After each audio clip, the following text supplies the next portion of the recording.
Hello everyone, today is 17th of September, now it's 9 o'clock in the morning Moscow time. I'm Levan Gudadze and this is my first update for the day in which I will share all the main news that are making headlines in Russian media outlets and Russian language pages on different internet platforms. Second update will be published later on in the day on my Patreon and Boosty pages with all the additional main news that will be reported by Russian media during the day. That's being said, let's talk about news now. And well, first of all, short summary of the situation on Ukrainian battlefield. There was no reports about some crucial changes on Kherson and Zaporozhye sectors of the front line, although earlier I reported about activization of the Russian troops on the western flank of Zaporozhye sector from Pitikhatki to Kamenskaya areas, and according to some reports, Russian troops significantly improved positions as a result of this local scale skirmishes. When it comes to South Donetsk sector of the front line, of course, situation is a bit different because Russian armed forces further improving their positions and encircling Ugledar after establishing control over their South Donetsk coal mine in recent days. Russian troops move forward and establishing control over their other strongholds of the Kyiv regime in this area, and they are getting closer and closer to Bogoyavlenka settlement, this relatively big town with a significant industrial area. And there simultaneously expectations are that Russian troops will in upcoming days, maybe before end of this week, will begin local scale offensive operations towards Novoukrayinka settlement. And once Russian troops will establish control over these two villages, Novoukrayinka and Bogoyavlenka, you can see on the map Ugledar quite effectively will be encircled at that point. Most likely, if not Kyiv regime itself, then Kyiv regime's garrison in Ugledar already considering withdrawing from this city because they're gonna get encircled. They're gonna get encircled in relatively short time. Also, by the way, Russian troops are further improving positions in Alexandropol direction, and according to some reports, Russian troops are now on outskirts of Zaryana and Alexandropol settlements. This is western side from Krasnogorovka, which is under full Russian control now. Also, Russian troops further improving positions in Selidovo direction. This is Pokrovsk sector of the front line, and it seems like some pincer, we might observe pincer operation from Russian armed forces in attempt to at least partially encircle Selidovo settlement, and I guess in a relatively short time we will see main battles for this settlement, and Russian troops are further improving their positions in Pokrovsk Mirnograd direction, and reports are coming in that Russian armed forces establish control over their Sukhoy Yar settlement, although without video and photo confirmation. Of course, it is difficult to say if this is the case. Russian troops further improving positions in Chesov Yar direction, and all the military channels, all the military observers are reporting about pincer operation that Russian armed forces conducting to encircle Chesov Yar. This become especially obvious after Russian armed forces established control over their Grigorievka couple of days ago.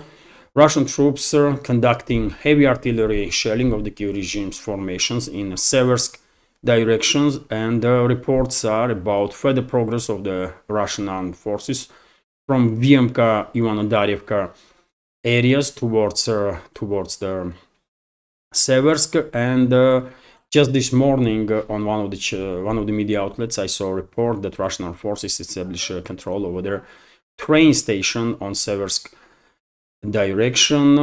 When it comes to Kupiansk sector, or northern part of or eastern part of Kharkov sector, we have reports about heavy artillery preparations of the Russian armed forces. Seems like sectoral scale offensive operation is in preparation, and in a relatively short time we will see offensive in Kupiansk direction itself. Although meanwhile reports are coming in about progress of the Russian armed forces in Makeyevka area. Russian troops cross the river in this settlement. As you can see, Zherebets river is passing through this settlement, and after crossing this river, Russian troops moved further westwards, and Makeyevka plays crucial role right now on the battlefield due to its geolocation, and therefore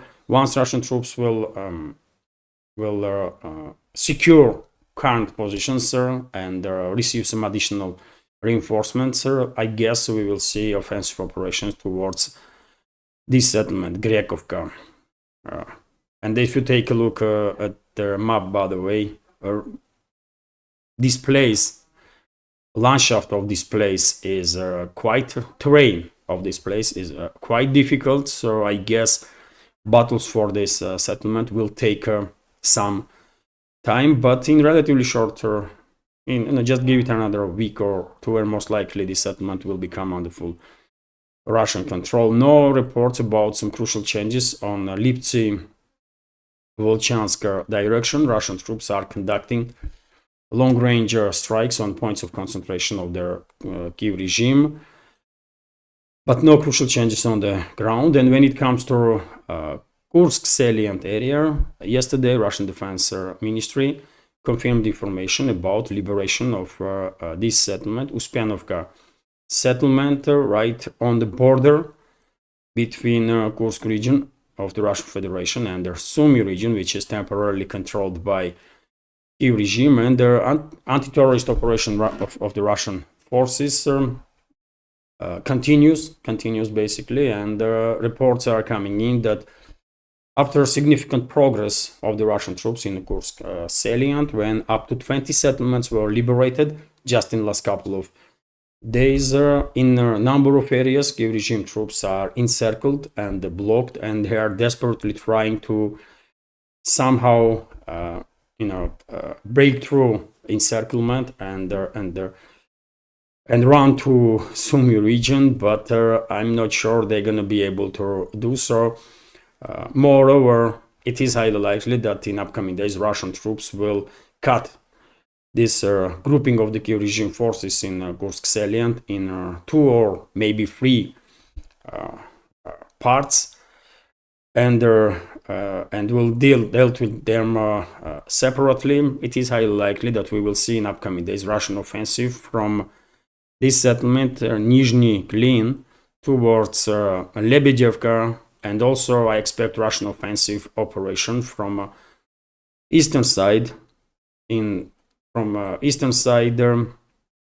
towards Kubatkin, Bogdanovka, Kazachye, Lokhnya area, and once Russian troops will unite as a result of this offensive, local scale offensive, I guess thousands of Kyiv regime's troops will end up being completely encircled in this northern part of Kursk salient. Probably Kyiv regime's forces and NATO mercenaries in this area understand what is going to happen, and it is highly likely that we might see unauthorized retreat of the Kyiv regime forces from this area in upcoming days before end of this week.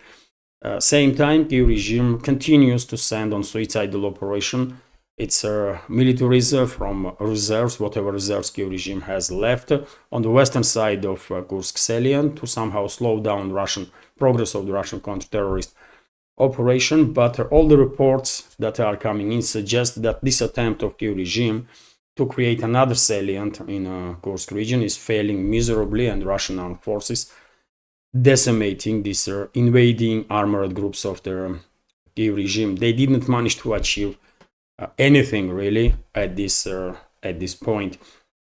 So this is it when it comes to a short summary of the situation on Ukrainian battlefield. The initiative is in Russian hands all along the front line, and as I said many times before, There is not even a slight chance, not in this universe, by the way, that Kyiv regime and the Western backers of the Kyiv regime will regain initiative on any of the directions. It's just not happening.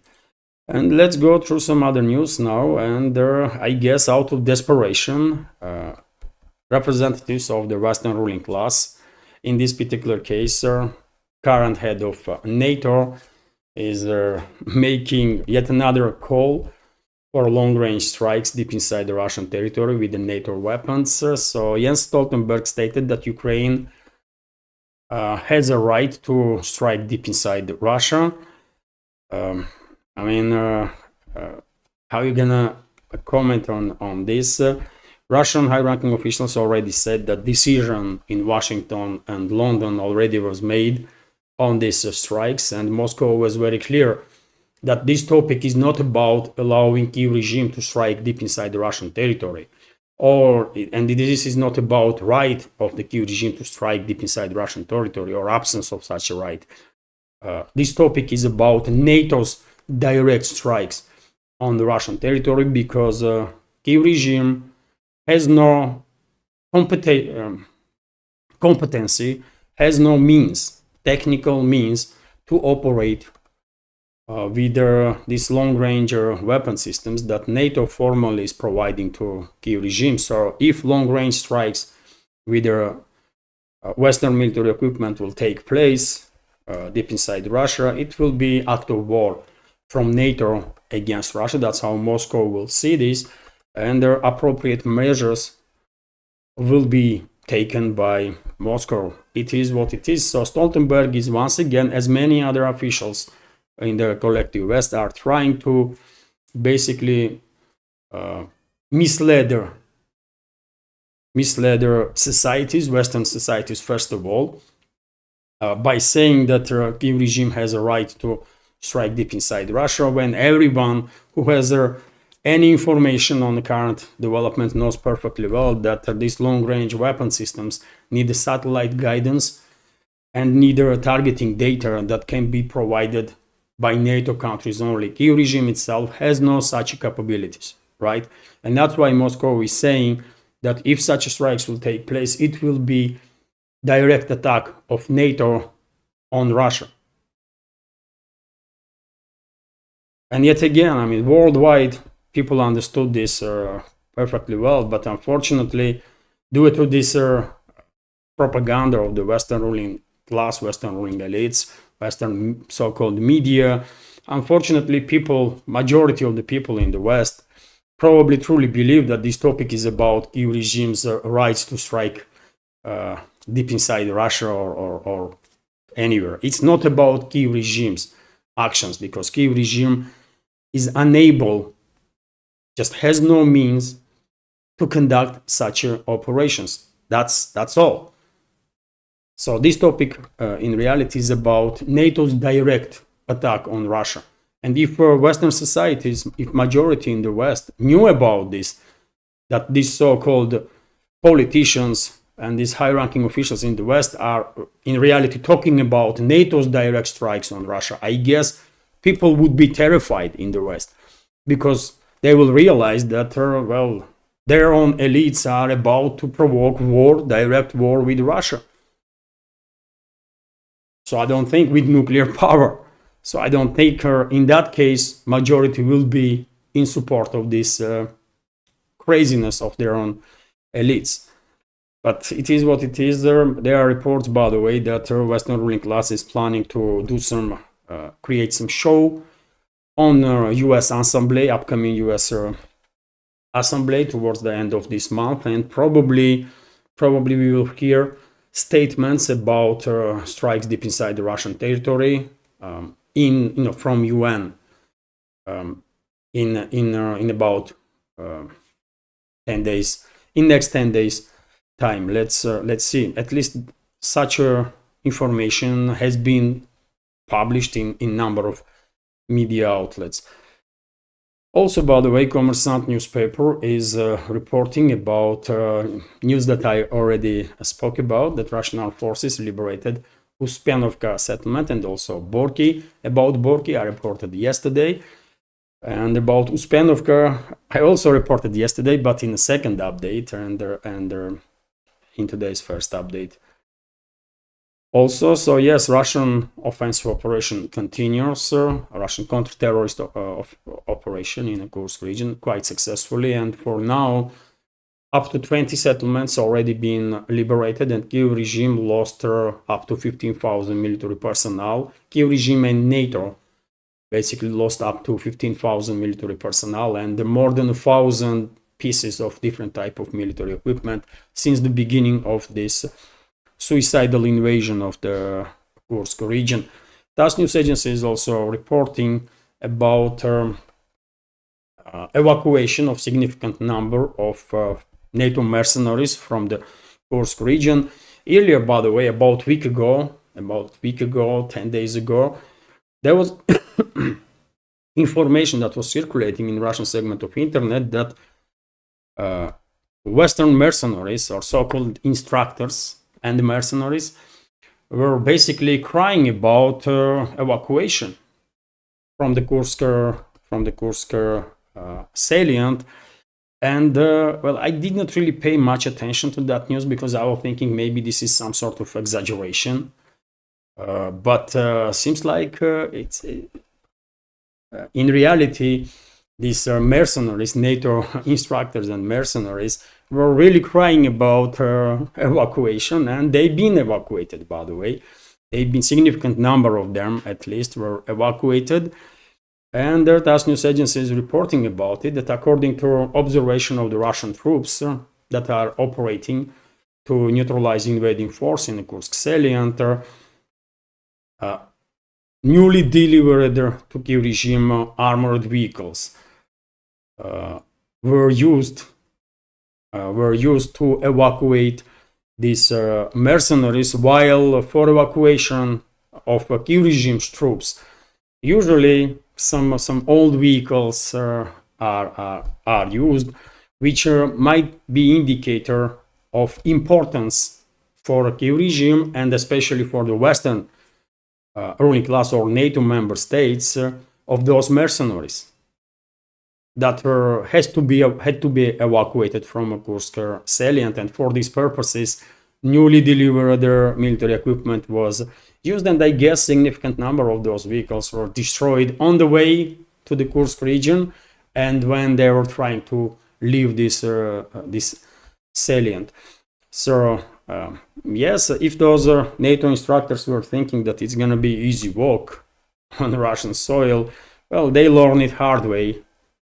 How mistaken they were, and I guess dozens and dozens of NATO instructors and the mercenaries, probably hundreds, were exterminated in the Kursk salient for this moment. I guess all Western, most likely all or majority of the Western instructors and their mercenaries already been evacuated, and only Colombian mercenaries and mercenaries from other countries that are not directly connected with NATO still being sacrificed in this salient. And I don't know why, by the way, but there is too many Colombian mercenaries, isn't it, that are signing up to participate in this conflict on the side of Kyiv regime. I find it difficult to understand what is wrong with those people. I mean, if they want to fight for money, and if they have experience, if they are not criminals, if they are, former militaries or former police special forces operatives, then if they want to make good money, they can sign up for Russian armed forces and serve in Russian army. They will make money and they will fight on the right side of history. Why on earth they are fighting for Nazis and the terrorists? Man, what is wrong with those idiots, man? I don't know. But probably many of you did notice that, isn't it? There are plenty of mercenaries that have been recruited by NATO and then sent to Kyiv regime from Latin America, which not really makes any sense.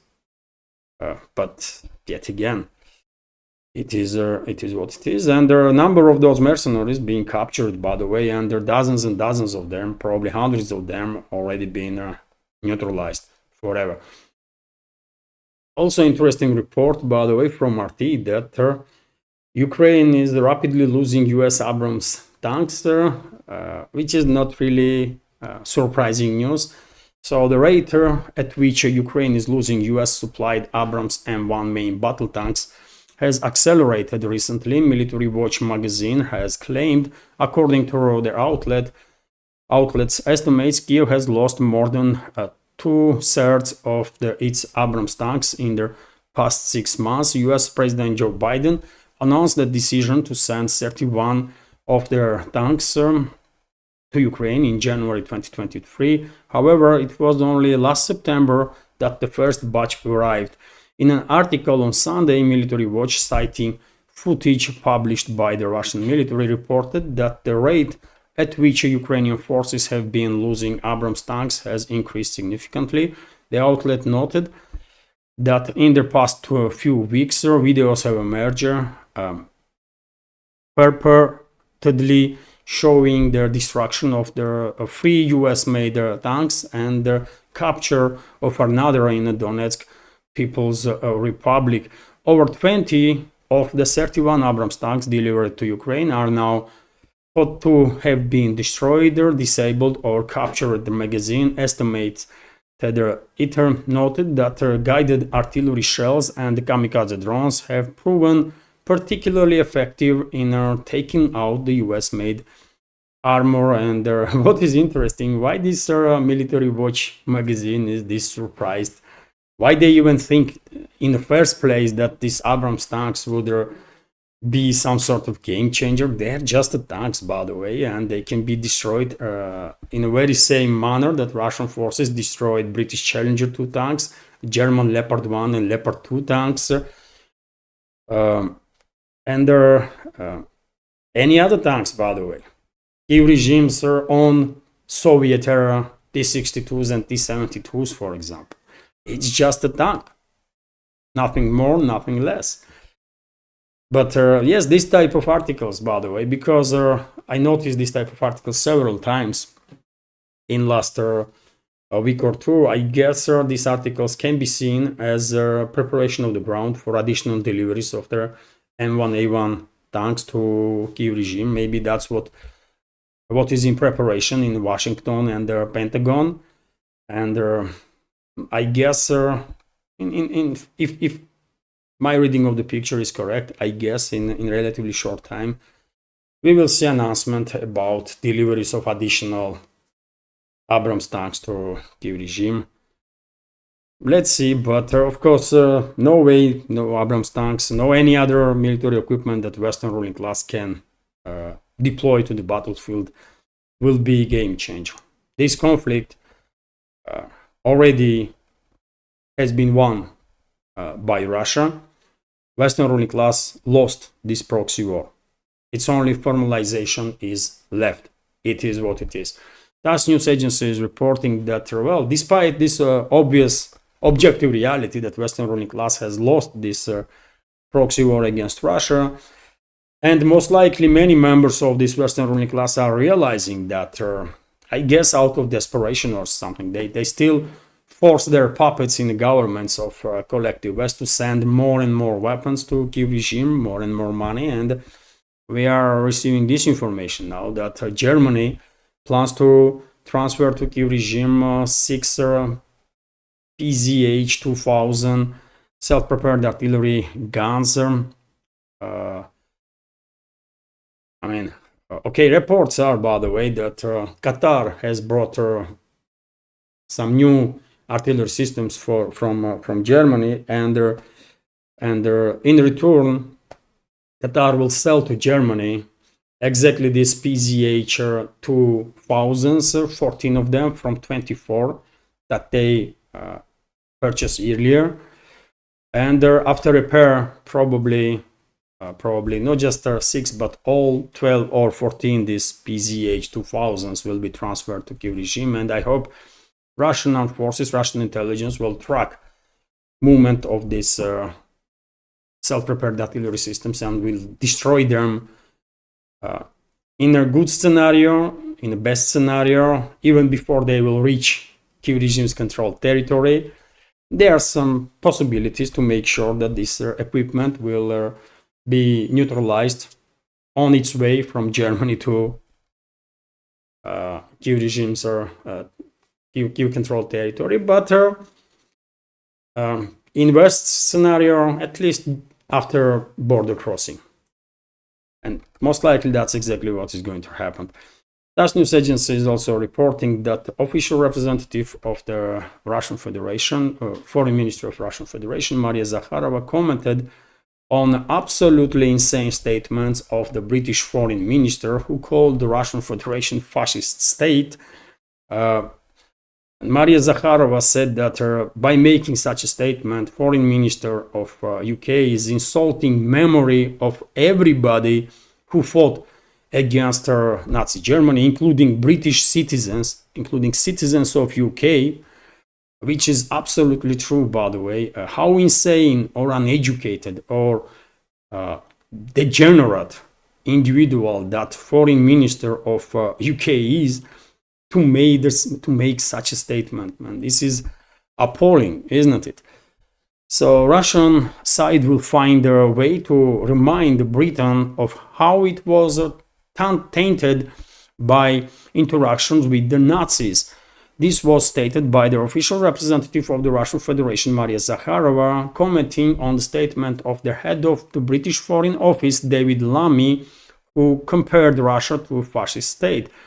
I promise you, in addition to all the usual practices in this case, we will find a beautiful way to remind Britain and the British Embassy in Moscow of how they were tainted, including by interactions with their Nazis, Zakharova said on the air of the program Sunday Evening with Vladimir Solovyov on the Russian One TV channel. Earlier, the Russian embassy in Britain, commenting on the words of their head of British Foreign Office, to TASS said that Lamy insulted the memory of all those who died fighting the plague.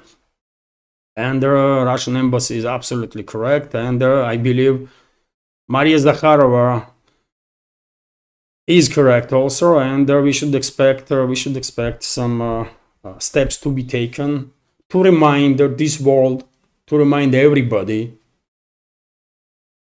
with whom we are dealing here, really.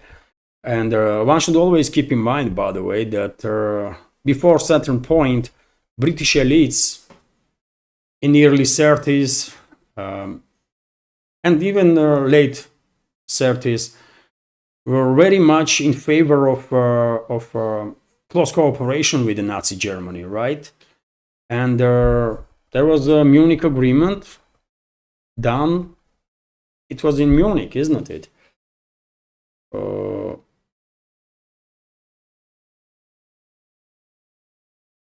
When agreement was reached between London and Paris, I believe, was also involved, and Berlin, about divide of Czechoslovakia, right?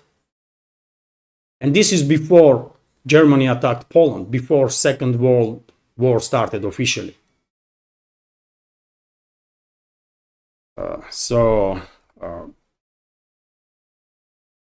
I mean, what you gonna say, man? Level of incompetence and stupidity among officials in the collective West is just, whole next level, man. Really out of this world, and therefore, sometimes we might find ourselves in a situation when it's truly difficult to even comment on these nonsensical, insane statements of these so-called officials in the West. To compare Russia to fascist state, I mean, how disgraceful you have to be to do so. How disgraceful human being one has to be to make such comparison, man. Unbelievable, man. I hope one day, somehow, this criminal foreign minister of UK will be brought to justice and will pay heavy price for his insult to memory of everybody who fought against Nazi Germany, against fascists, and who died in this fight. I'm telling you, dear friends, the Western ruling elites are total disgrace of humanity, and unfortunately, very same Western ruling elites, Western ruling class is an existential threat for humanity. And as time goes by, more and more people will agree with my assumption. I guess majority of humanity probably are on the same page already right now, because there is too many factual information to know this perfectly well. RT is also reporting that the German Chancellor told that Russia is militarily invincible. So Kazakh President Kasim Jomart Tokayev has claimed that Russia is militarily invincible, warning against any further escalation of the conflict between Moscow and Kyiv. He also suggested that the path to peace is still open, signaling out the Sino-Brazilian peace initiative as a viable option. Soon after the outbreak of hostilities in February 2022, Western leaders proclaimed that they hoped to inflict a strategic defeat on Russia. Earlier this month, Russian President Vladimir Putin claimed that this was the reason for the UK Prime Minister Boris Johnson visiting Ukraine in the spring of 2022. This effectively derailed the Istanbul peace deal, which had previously been agreed by representatives of Kyiv and Moscow. During the meeting with the German Chancellor Olaf Scholz on Monday, Tokayev said that it is a fact that in military terms, Russia is invincible. Further escalation of the war will lead to irreversible consequences for the entire of mankind, and first of all the countries that are directly involved in the Russo-Ukrainian conflict. The Kazakh president warned. He claimed that the Istanbul Agreement had represented a good opportunity to end bloodshed and at an early stage, but was squandered. However, according to Tokayev, a peaceful settlement can still be achieved. So basically, these statements of Tokayev probably was like a cold shower for a Scholz, isn't it?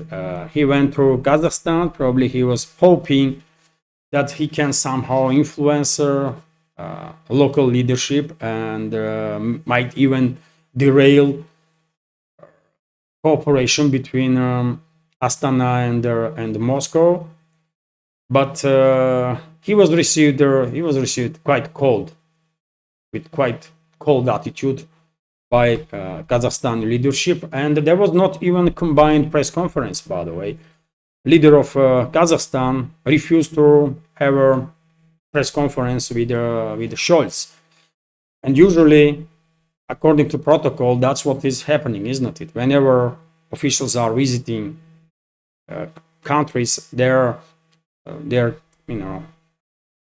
answering the questions of the journalists together on the press conferences. But this time Tokayev refused to have a combined press conference with Scholz, which was also kind of gesture that will show Scholz that he is not really that he should know his place. That's it, I guess. Kommersant newspaper is reporting that Russian president signed decree about further increase of Russian armed forces up to 2,389,000 people, and from this 2,389,000, 1.5 million are militaries. 1.5 million is troops. Basically, rest, I guess, is commanding officers and civilian staff that is that are contractors of the defense ministry. This decree will go in force from 1st of December. And I guess this is not the last time when the Russian president is increasing number of personnel in Russian armed forces, especially if we take in account that there is a huge flow of volunteers into armed forces, and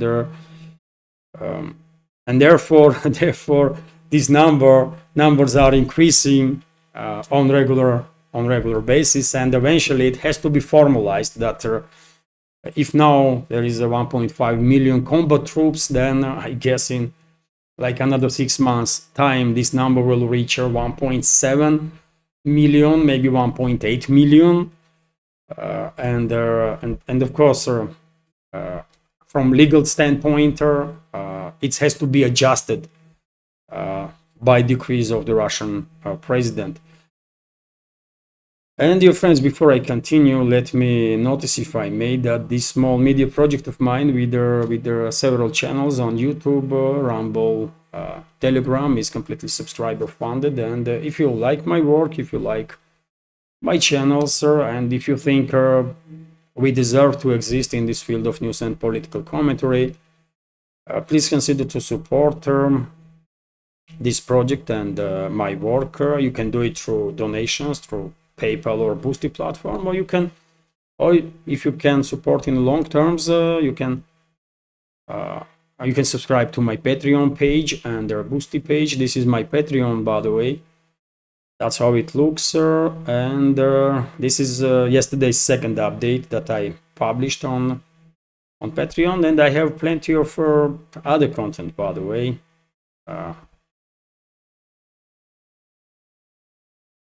News updates, also some entertaining content, and like behind the scenes, for example, and a number of other programs. So I'm trying to make sure that my pages on Patreon and Boosty are interesting. All the links are under this video in the description box and in the pinned comment. That being said, let's continue with this news. And Interfax is reporting that Coast Guard ships of China arrived in Vladivostok to participate in combined exercises, which is quite interesting, and once again demonstration of the increased cooperation between Russia and China, in not just in political and economical, but in military terms. Very regularly, every month, basically, there are some military exercises in which Russian and their Chinese colleagues are training together, which is definitely important. And should be message to Western ruling class that they cannot deal with Russia and China separately. Right, and Russia and China, together with India, a number of other countries, number of other BRICS member states, of course, are playing crucial role in emerging multipolar world, which hopefully will be much more just than a world that we see under total domination of the Western ruling class or collective West. Interfax is also reporting that US, according to Axios, Washington is warning Israeli leadership not to start a war with Lebanon or Lebanese Hezbollah. Okay. We are hearing plenty of statements. I mean, when it comes to Israeli actions, we are receiving so many statements from Washington, and usually those statements or those informations mean nothing. And I wouldn't be surprised at all if in this particular case Washington is also trying to play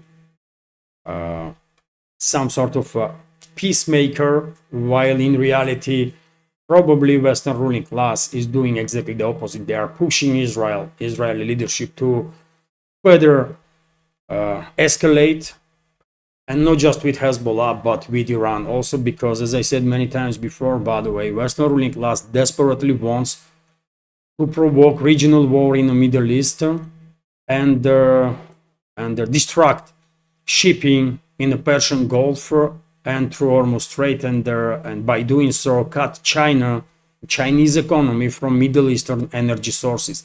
And to achieve this, Western ruling class will sacrifice everything and everybody, including Israel, by the way, including Israel.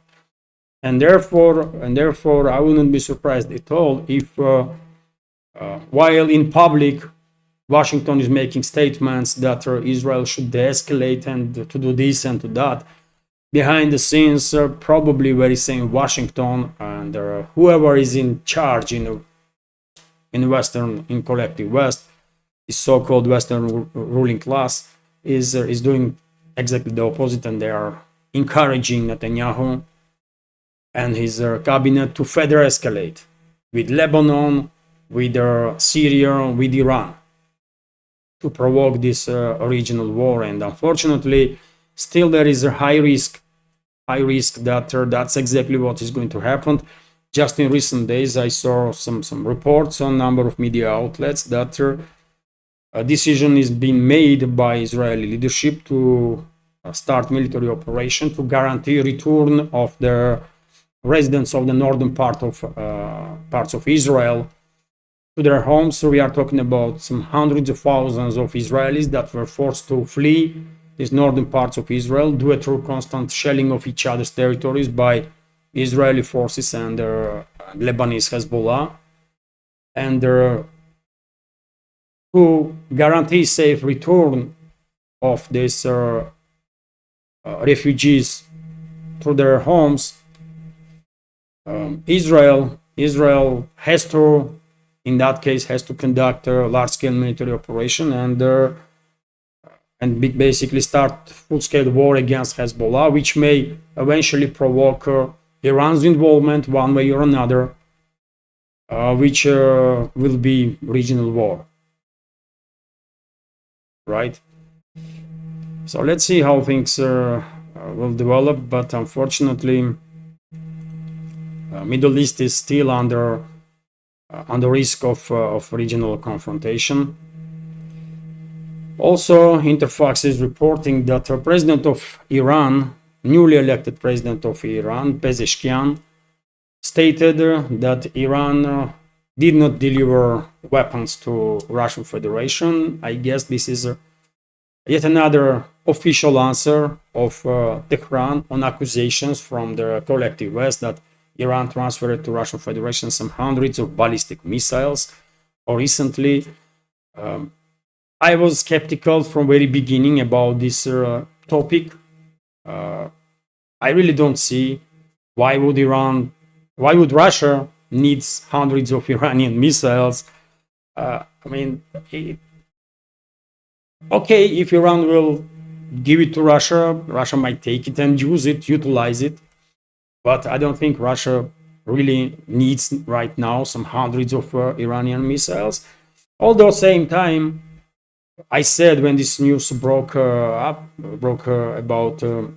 these Iranian missiles, that maybe between militaries of the two countries, Russia and Iran, there are cooperation, and some number of Iranian missiles were delivered to Russia, transferred to Russia, so that they could be tested in a real battlefield situation, when those missiles have to deal with the Western air defense systems and Western jamming equipment. So maybe some testing is about to happen of Iranian missiles, or will happen in relatively short time. That would not surprise me at all, because militaries of two countries are cooperating and will increase cooperation in the future, as I understand. But when it comes to, yet again, when it comes to these hundreds and hundreds of ballistic missiles that Western propaganda was saying, I mean, where are those missiles? If you remember, earlier there was reports that North Korea sent some hundreds and thousands of missiles to Russia. Where are those missiles, by the way? every time Russia conducts strikes, we are hearing about Iskanders, Kinzhals, some cruise missiles like Calibre and Kh-101 and others. This is our Russian missiles, right? Even Kyiv regime never reported about any North Korean missile or any Iranian missile, as far as I understand, right? So, I mean, what the hell, man? At some point, this Western so-called media, by the way, will lose credibility on such scale that really literally no one will take them seriously. But anyways, this is the official statement, by the way, that Iran is not transferring no missiles, no weapons to Russian Federation. RIA Novosti is also reporting that Iran's foreign minister Abbas Araghchi stated that Tehran is open for a new nuclear deal, although conditions are different now, and obviously this deal have to be worked out from the new page. Although, because previous nuclear deal was quite good, and it was broke by West, isn't it? It was broke by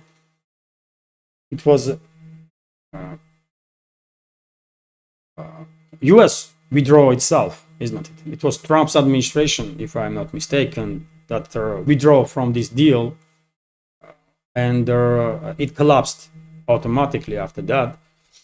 So therefore, of course, Iran this time will want some additional guarantees that if any deal is reached, so no one side will breach it, no one side will pull itself out of the deal, and Tehran, in that case, Tehran is ready to cooperate with the Western states.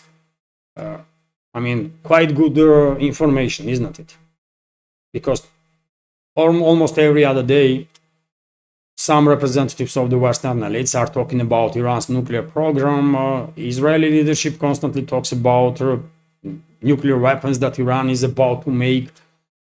Recently, when head of U.S. State Department Blinken was talking about that Iran is in 2 weeks away or something before it will have a military-grade uranium or something.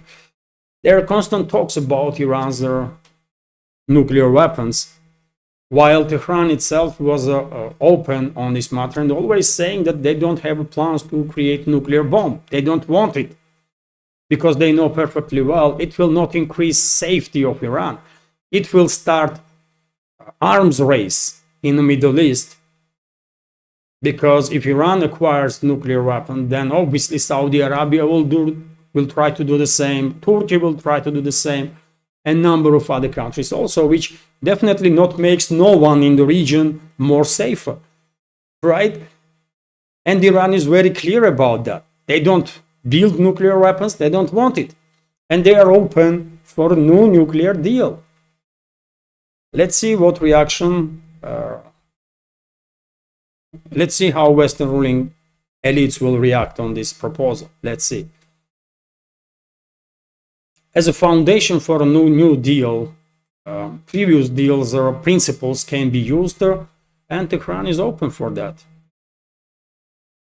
RIA Novosti is reporting that, well, according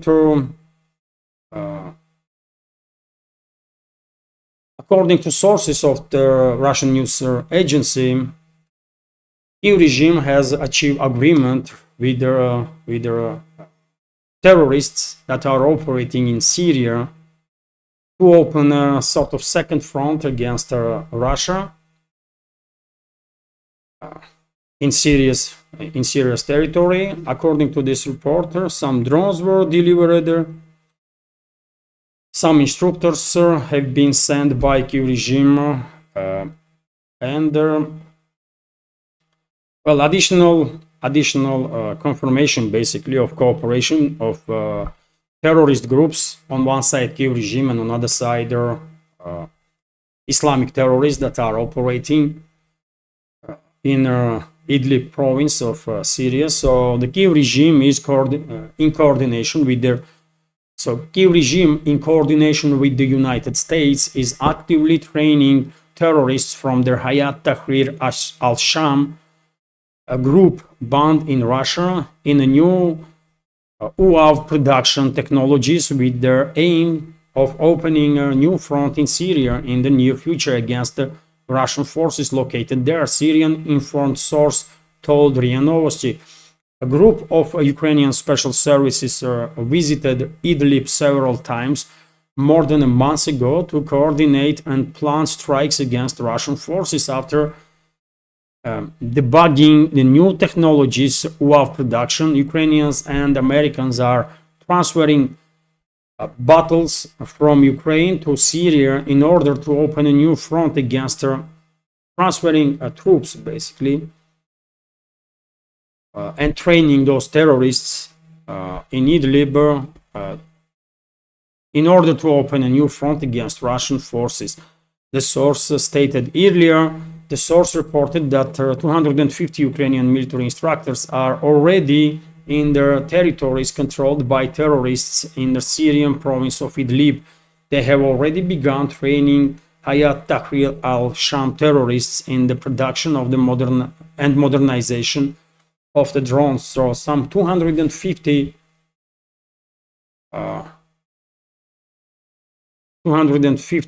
Ukrainian military instructors, Ukrainian terrorists basically, have been sent by Kyiv regime and the Washington CIA to Idlib province to cooperate with the terrorists there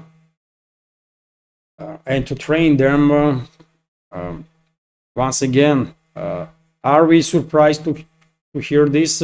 No, because that's what terrorists do, by the way, and one should keep in mind that terrorist organization, that majority of the terrorist organizations, by the way, that were operating in Syria and Iraq was created by CIA and MI6, and the very same CIA and MI6 is in full charge of Kyiv regime, full control of Kyiv regime, and so, of course, Langley is directing cooperation of these terrorist organizations, Kyiv regime, and in this particular case, Kyiv regime, and that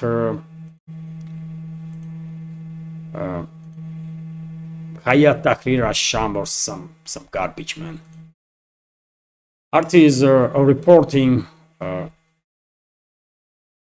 also that U.S. Navy launches first, and you know what, on this topic, I hope Russian forces are ready for any provocations, but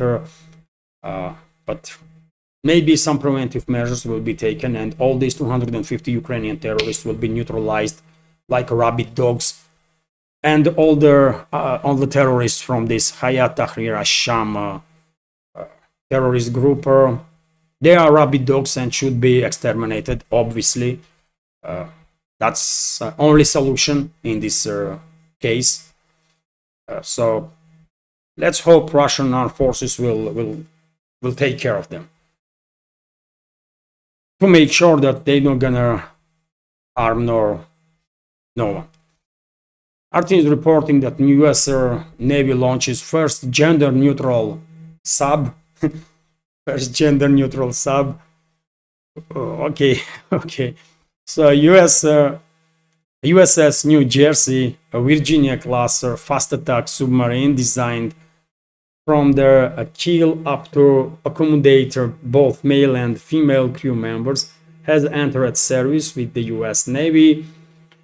Their silent service has been man-only since its inception in early 1900s, until the Pentagon began allowing women on board subs in 2010, prompting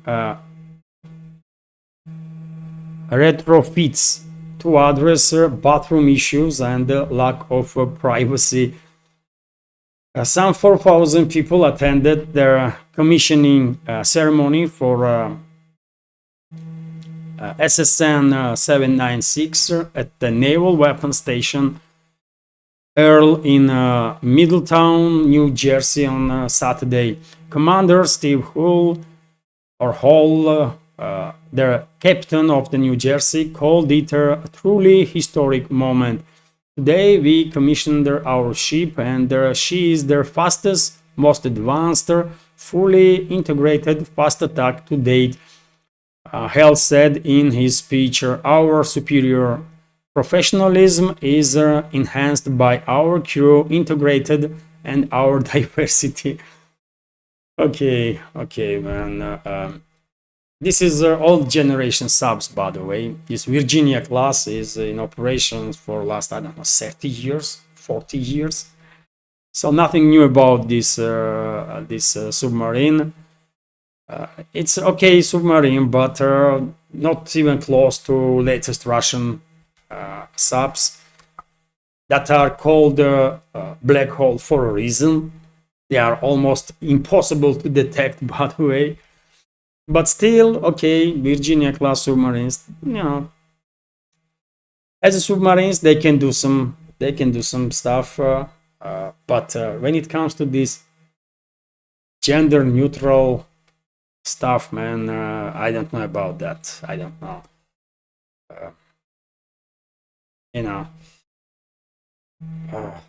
Although it's up to US, man. According to, if I'm not mistaken, according to British BBC's survey, there are some 140 something genders, right? 100 and something genders. And this is not a joke, by the way. There was some survey from what I read that was done by BBC some time ago, and they find there's some 100 and something genders. And well, if US wants, by the way, if US military leadership wants, they can accommodate all 100 and something genders, by the way. That will be fun to see, man. Okay, good luck with that. RT is reporting that US hikes tariffs on Chinese goods. Some economical news, dear friends. So Washington has finalized tariff hikes on billions of dollars worth of Chinese imports. US Trade Representative Catherine Tai announced on Friday the new levies will notably affect goods such as electric vehicles and semiconductors. Okay. Well, tariffs were imposed on billions and billions, which means that on very same billions and billions, and probably even more, prices will increase in US, and this step will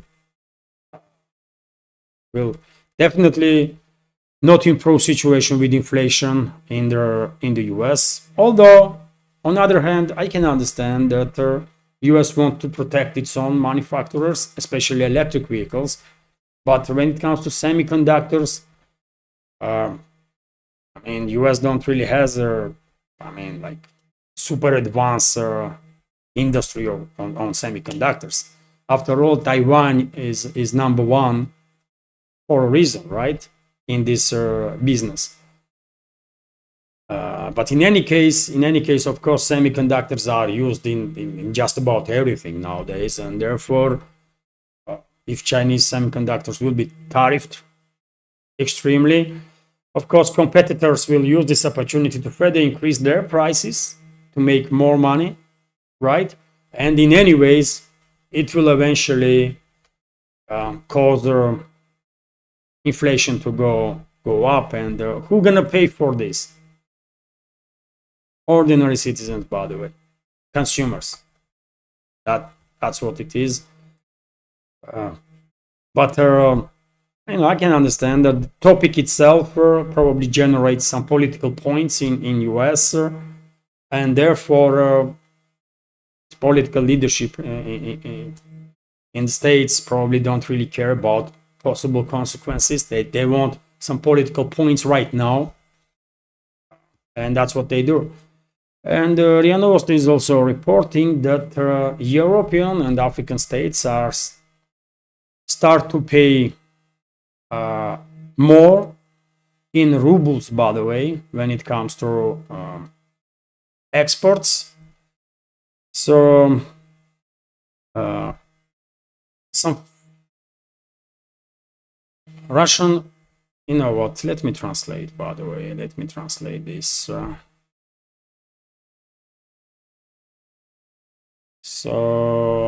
The share of the ruble in Russian imports in midsummer reached its all-time high of 43.7%, but in exports, on the contrary, the Russian currency lost ground despite a record popularity in the settlements with Europe and Africa, according to central bank data studied by RIA Novosti. And when it comes to export, by the way, we also have numbers here.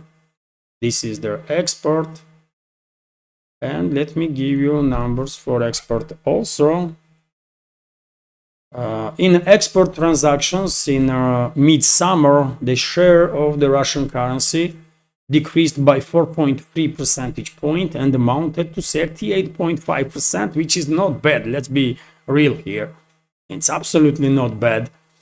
The main beneficiaries of this were friendly currencies, whose share increased by 2.7 percentage point to 44.3%, while toxic currencies become more popular by 1.6 percentage point. And on the toxic currencies, this article means Western currencies, US dollar, euro, possibly British pound or Swiss franc.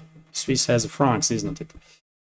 So, I mean, interesting news, isn't it? That in imports, share of the Russian rubles is 43.7%, which is a good number, obviously. And when it comes to export, share of Russian ruble right now, after significant drop in 4.3%, share of Russian ruble is 38.5%, which is also, by the way, good number, really. Although majority of trade transactions are done in friendly currencies. And on the friendly currencies, of course, first of all, we have to mention Chinese yuan, obviously. But it's good, by the way. It's good to see that Russian economy is definitely no longer significantly dependent on a dollar or euro, on toxic currencies in its trade.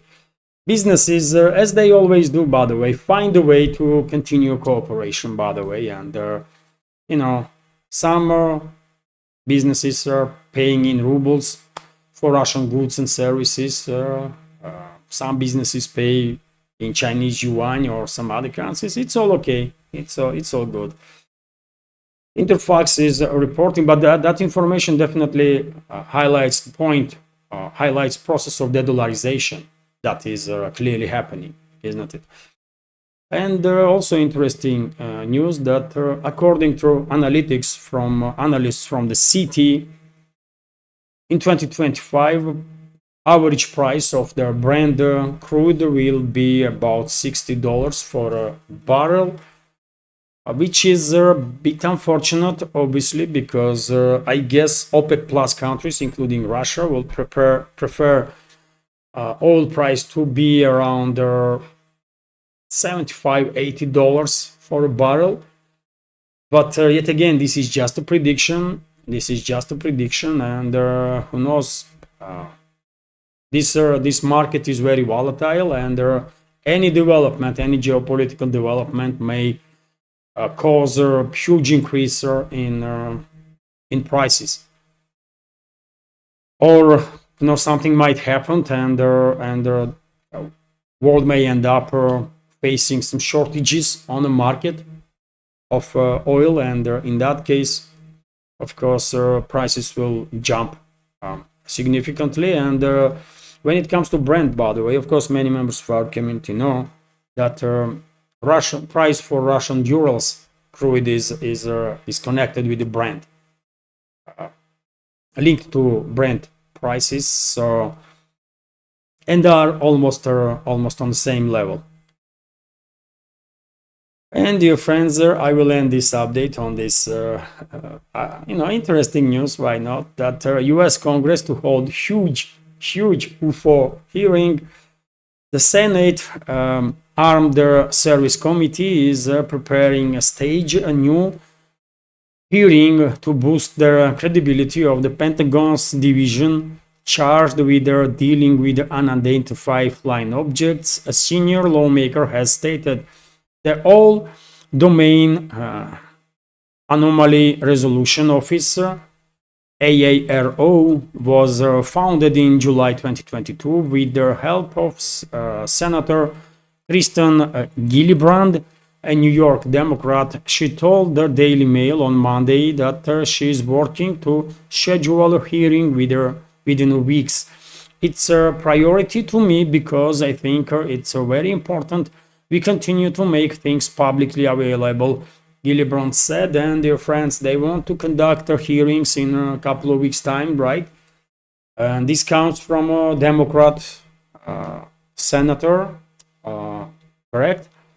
Which means that maybe deep state, neolibs, maybe they want to, maybe they are planning something, and to divert public's attention, they are coming up now with these stranger topics, including this Congress, U.S. Congress hearings about UFO.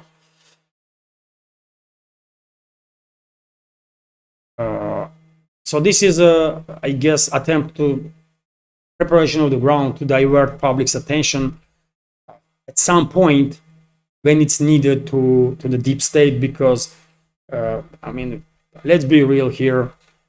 There is no way anybody can trust anything that comes out from U.S. militaries, U.S. intelligence services, or U.S. Senate and the Congress, right? You just a priori cannot trust those institutions. They cannot be trusted ever. So therefore, this information to me clearly demonstrates that something is in preparation by deep state.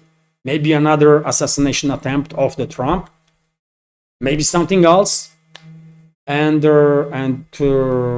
whenever this something will happen, to divert public's attention as much as possible, some topics being prepared now.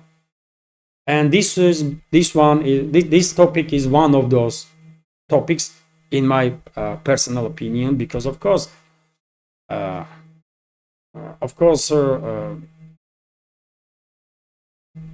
nothing serious when it comes to factual information will be given to public, right?